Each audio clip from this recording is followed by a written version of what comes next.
اس وقت دنیا کے اوپر 56-57 اسلامی ملک ہیں اور دنیا کے وسائل ہمارے پاس ہیں. دنیا کی بیشتر آبادی جو قریب قریب ہے وہ مسلمانوں کی ہے. ہمارے پاس اللہ تعالیٰ نے زرخیز زمینیں دی ہیں، بہتے دریا بخشے ہیں، ہمیں معدنیات سے مالا مال کیا ہے، تیل کے کنویں ہمارے پاس ہیں، لیکن اس کے باوجود آج ہم دنیا کے اوپر رسوا ہو رہے ہیں. اتنے وسائل سے مالا مال امت مسلمہ، اور آج جس تنگ دستی، جس زبونحالی، جس پستی، جس ذلت، جس نکبت اور جس رسوائی کا ہمیں سامنا ہے، تو یہ ایک عذاب کی صورت ہے. جب میں کہتا ہوں الہی میرا احوال دیکھ، حکم ہوتا ہے اپنا نامہ اعمال دیکھ. آج ہمارے اوپر اگر ظالم حکمران مسلط ہیں تو ہم اپنے آپ کو دیکھیں کہ ہم کہاں کھڑے ہیں. ہم اللہ کے دین سے رخ تو نہیں پھیر چکے. ہم کہتے ہیں ہم دنیا کے اوپر رسوا کیوں ہو رہے ہیں.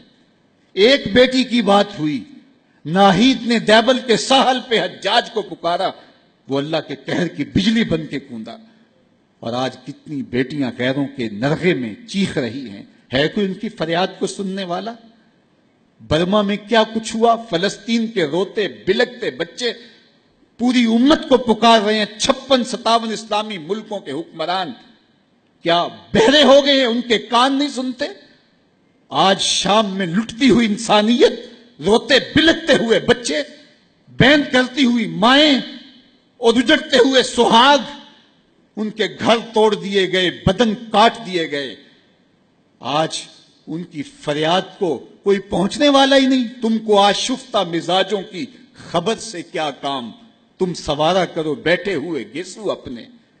آج حکمرانوں کے چونچلے، ان کے انداز، ان کے طرز زندگی، اور دوسری جانب روتی ہوئی مائیں اور بلکتے ہوئے بچے. کیا یہ وقت بھی سمت پہ آنا تھا؟ یہ ہمارے گناہوں کی سزا ہے جو ہم کاٹ رہے ہیں. جب میں کہتا ہوں الہی میرے احوال دیکھ، حکم ہوتا ہے اپنا نامہ اعمال دیکھ، تو ہم یہ سزا کاٹیں گے.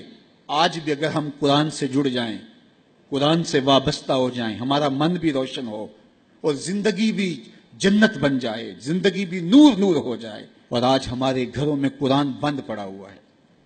ہم نے اس کے اوپر غلاف چڑھا کے اوپر طاق پہ رکھ دیا. کبھی کبھی اٹھاتے ہیں اور اس کو جھاڑ کر کے پھر وہاں خوشبو لگا کے رکھ دیتے ہیں. کبھی گھروں میں قرآن کھلتا تھا، صبحوں کا آغاز قرآن کی تلاوت سے ہوا کرتا تھا. آج صبح کا آغاز فیس بک سے ہوتا ہے. کبھی گھروں سے قرآن پڑھنے کی آواز آیا کرتی تھی، آج پاپ میوزک کی صدائیں سننے کو ملتی. پھر یہی وجہ ہوئی نا کہ آج ہر بندہ کہتا ہے میرے اوپر کسی نے ٹونا کر دیا ہے، کسی نے جادو کر دیا ہے، بدروحوں کا سایہ ہے، ہمارے گھر کے اوپر کسی نے جو ہے وہ کچھ کر دیا ہوا ہے. میں کہتا ہوں کہ تمہارے گھر میں قرآن جو نہیں ہے، پھر بدروحوں کا ہی سایہ ہونا ہے. اگر قرآن کی تلاوت ہوتی، اللہ کی رحمت کے فرشتے اترتے، اللہ کی رحمتوں اور اس کے انوار کی بارش ہوتی تمہارے گھروں کے اندر. اور پھر کیا ہوتا ہے؟ بھاگتے ہیں عاملوں کے پاس، اور عامل کہے گا کہ تجھے کچھ نہیں ہے.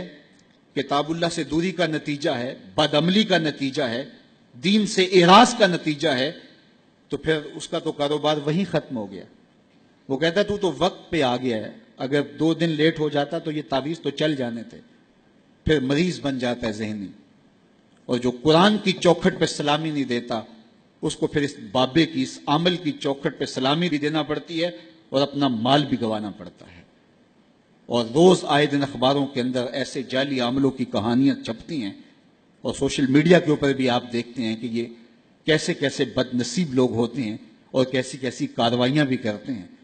قرآن سے دوری کا نتیجہ ہوا کہ ان کی چوکھٹ پہ رسوا ہونا پڑا. اگر گھروں میں قرآن کی تلاوت کا معمول ہوتا تو قرآن زندگی دیتا، قرآن روشنی دیتا، قرآن برکت اتارتا، قرآن کے دم سے رحمات کا نزول ہوتا، رحمتوں کے فرشتے اترتے، گھروں میں چراغاں ہوتا، اندر کے روگ مٹتے، بیماریاں ختم ہوتی، اللہ کی قربت نصیب ہوتی، حضور کے قلب سے قربت کا نور نصیب ہو جاتا. اس کتاب سے دوری کا نتیجہ ہوا کہ آج ہم رسوا ہو گئے.